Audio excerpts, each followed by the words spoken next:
นะกันหน่อยนกมันบินมาแล้วนี่ ตัดผมก่อนหลังจากที่ดำนาไป2 ทิศกลัวบ่ได้มาแวะตัดผมเลยจนบ่เห็นหอนหน้า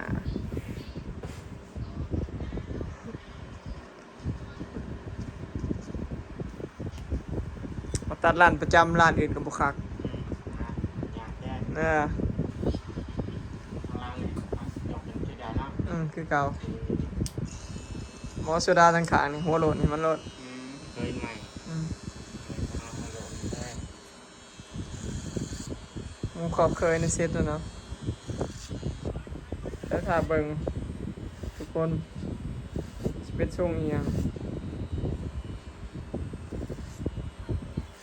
ตอนดำหน้าไถหน้ากับมุดมัดน้ำผมนี่ก็บ่แห้งอ่ะ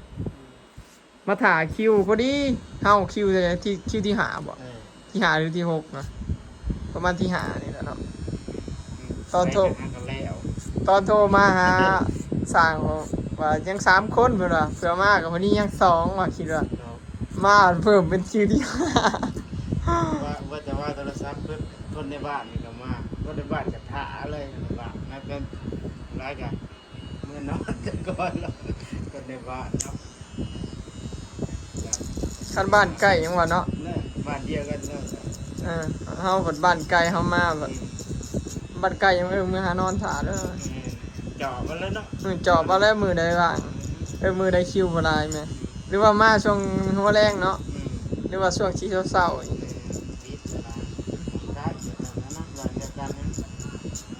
อยู่บ้านเฮามันผับบ่มีเด้ช่างตัดผมมันมีแต่อยู่พี่ที่พุ่นผมมีช่างตัดผม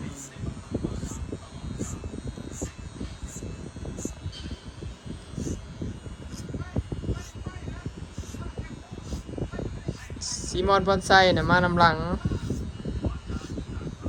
ยังบ่มาอยู่ข้าไปเลี้ยงงัวขี่ว่าสิมาพร้อมกัน3 คนหมอ1มันไปเลี้ยงงัวพอใช้ไปเลี้ยงงัวเพิ่นว่ามา10 โมง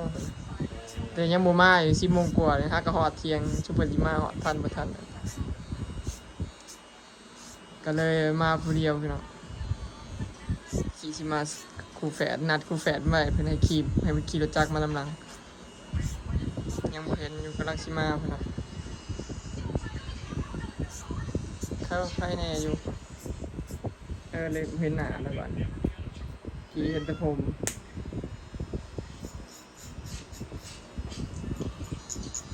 ช่วงนี้ก็คนโบราณแม่นบ่เฮ้ยน่าก็เริ่มนี่เนาะเขาแล้วหน้าเนาะเพราะว่าอยากดำให้ดำหน้าเนาะเฮ้ยกัน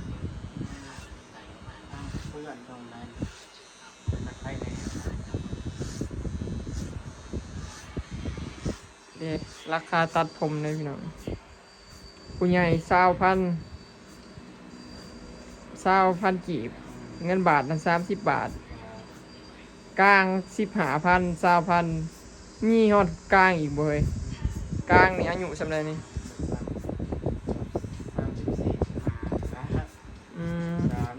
เนาะอันนี้เอิ้นกลางเนาะโอเคม.1 ม.2มีราคากลางอีก15,000 หรือ 20,000 แล้วแต่ผู้น้อยผู้ใหญ่15,000 กีบประมาณ20 บาทนี่แหละเด็กน้อย10,000 กีบประมาณ15 บาทเนาะประมาณ15 บาท20 บาท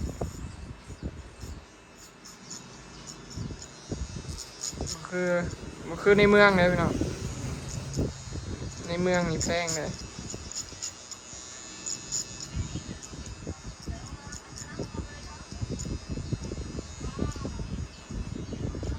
ตัดอยู่กรุงเทพให้ครับคักก็หัวละ100ตอนสมัยเหตุงานอยู่แต่ก่อนเป็นคนหมักตัดผมนะผมยาวใน1 ปลายอันยาวใน1 ปลายแล้วนะพอผมมันเป็นคนผมยาวไวไหมแบบคันเอาเสียวอันนั้นนะผมมันยาวไวฮะก่อน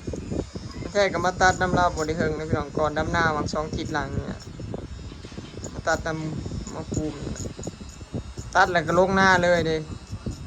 ผ่านไป2 กิโลกว่าพอดีแล้วหน้าผมกายตาลงไปแล้ว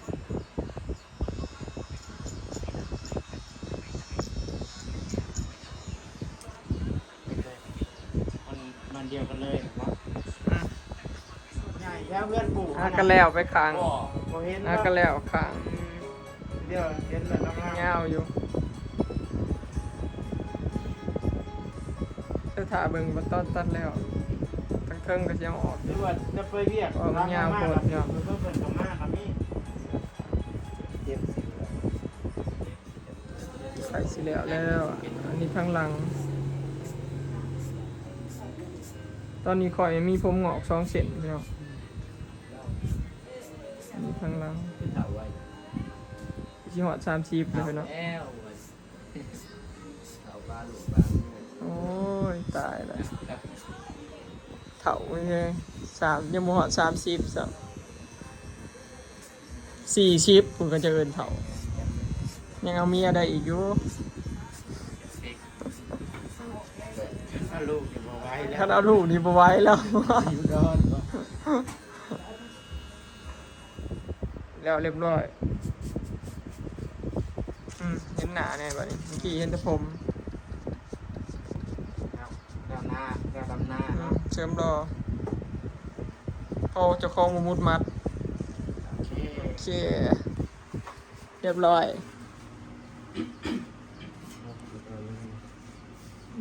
เที่ยงเลยป่ะนี่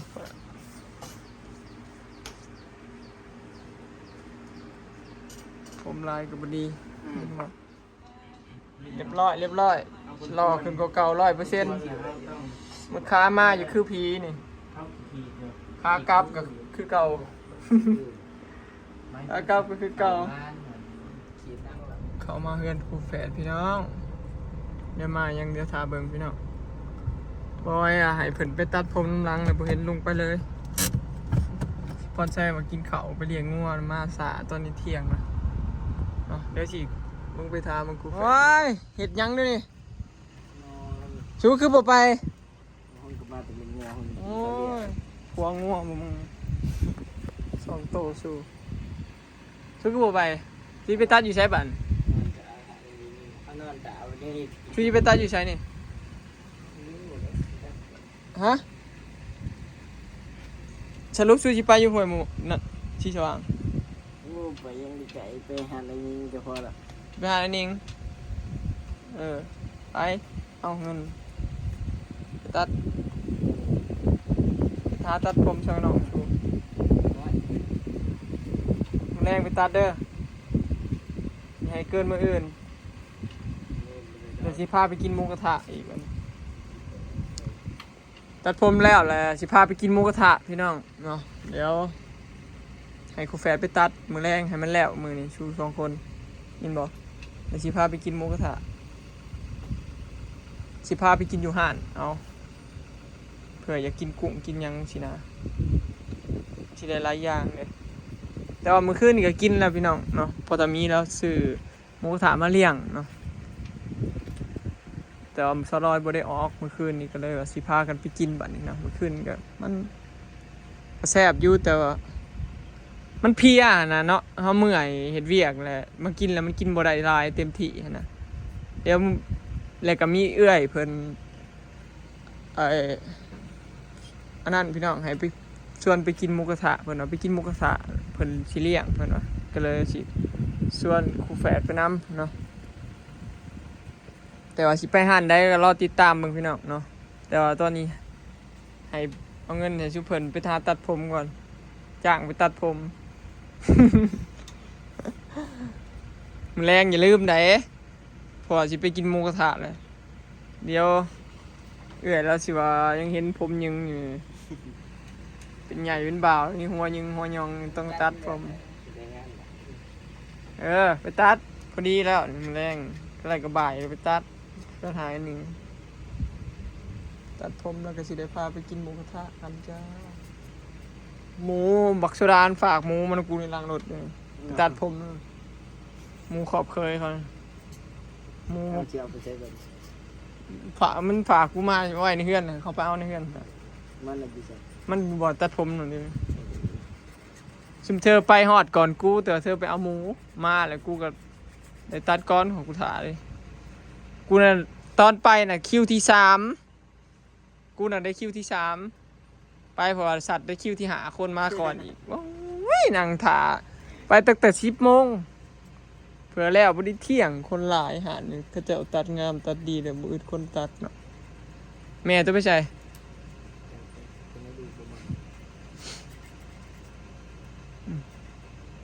เงินก็บ่ต้องทอนอ้ายดอกเอามันเลยรถค่าตัดผมมีเหลือก็เอารถ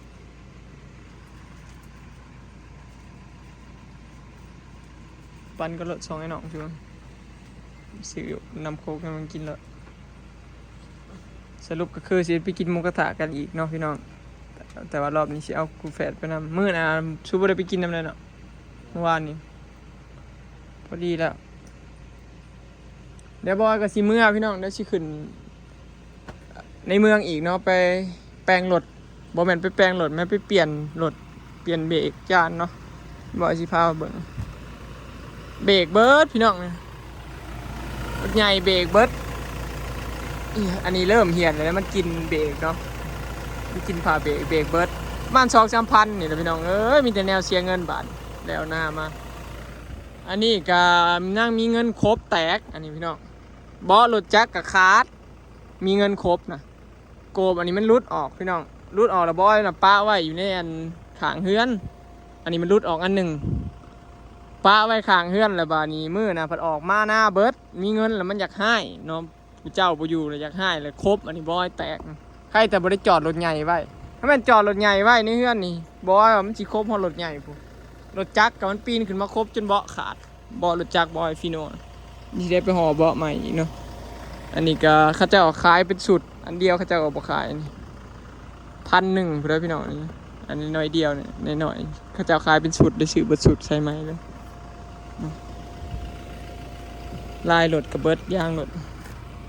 บอยว่าสิพาครอบครัวไปเที่ยวนะพี่น้องก็บริส่วนไผดอกนี่เพราะว่าบอยไปบ่ฮู้กำหนดสิมาเด้เพราะว่าเขาไผก็ยากเวียดก็เลยบอกบ่ส่วนเนาะหลายคนก็ยุ่งยากรอบนี้สิไปกับครอบครัวเนาะสิลงไปปักเซ่พุ่นละแต่ว่ายางรถก็เริ่มได้เบิดแล้วก็มาจะงามได้แล้วสิได้เปลี่ยนเนาะก็ไปเที่ยวซะตั้งแต่อยากลูกมานี่2 ปีบ่ได้ไปเล่นใช่เลยพี่น้องกับเขาบ่สู้ก็อยากให้ลงไปเล่นน้ำเนาะบ่ให้ชวนไปเฒ่ามาลาแล้วก็สิเอาอีแม่ไปน้ำเนาะแล้วก็อลิสเนาะแล้วก็ข่อย4 คนเนาะนี่สินั่งรถลงไปแล้วสิเอารถไปเช็คช่วงล่างเช็คเบิ่งอีกเนาะเพื่อความปลอดภัยอีกแล้วสิขึ้นปัก2มื้อนี้แล้วพี่น้องสิไปเช็คเบิ่งเลยว่ามีอีหยังแน่เนาะ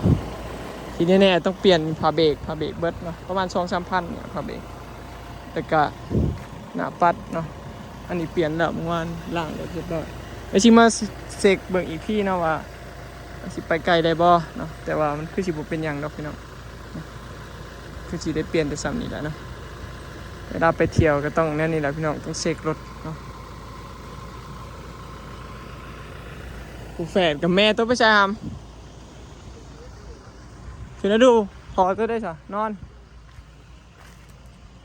บาดบ่อยก็เจ็บพี่น้องตอนนี้ฮะก็มาเจ็บเนาะมือมาเจ็บเมื่อวานนี่เลยเอ็นเข่งเลยมันมาเจ็บในคอนี่เด้นอนมื้อคืนนอนบ่อยากรับมันเจ็บในเข่งมันเข่งบาดนี่มาเป็นในบ่อนเงินค้าหืดโทษนั่นนี่พี่น้องขออภัยเด้อพี่น้องทุกคนเกลียดบาด1 2 3 จุดเจ็บตอนนี้พี่น้องบ่อย่างเย็กเขียวอยู่เจ็บขาเจ็บขาพอดีแล้วนะอย่าลืมไปตัดเด้อ2ไอ้น้องมาบอกซำนี้แล้วสิพาไปกินหมูกระทะตัดผมทรงหล่อๆคลิปนี้ก็สิขอเก็บภาพบรรยากาศซำนี้เด้อเนาะพี่น้องเดี๋ยวสิเข้าบ้านกันเนาะสิขึ้นในเมืองเนาะไปแล้วสบายดีว่าสิมาแก่เอาซุเพิ่นเพราะว่ามาเพิ่นบ่เห็นไผไปเลี้ยงงัวพี่น้องเพิ่นซุเพิ่นฮักก็มาบาง10 โมงกว่านี่แหละเพิ่นไปเลี้ยงงัวยามนี่ก็ได้เลี้ยงงัวเด้อพี่น้องเปลี่ยนกันได้2ไอ้น้องเพิ่นเปลี่ยนมือกันแล้วเนาะเปลี่ยนมือกันไปเลี้ยงงัว เพราะว่ายามนี่มันบ่มีหญ้าเด้พี่น้องแถวเดินมันต้องได้ไปเลี้ยงอยู่ทงเนาะเพราะว่าในหน้านะมันเป็นเขาเจ้าปลูกเขาดำหน้าเขาก็บ่ให้ไปเลี้ยงเนาะต้องถ้าเกี่ยวเขาวแล้วพุ่นละจังสิปล่อยงัวสบายเนาะฝากติดตามเป็นกำลังใจหน่อยเด้อพี่น้องเอ้ยเดี๋ยวถ้ารอเบิ่งเนาะว่าครูแฝดสิตัดทรงผมรอบ่เอาเงินให้เรียบร้อย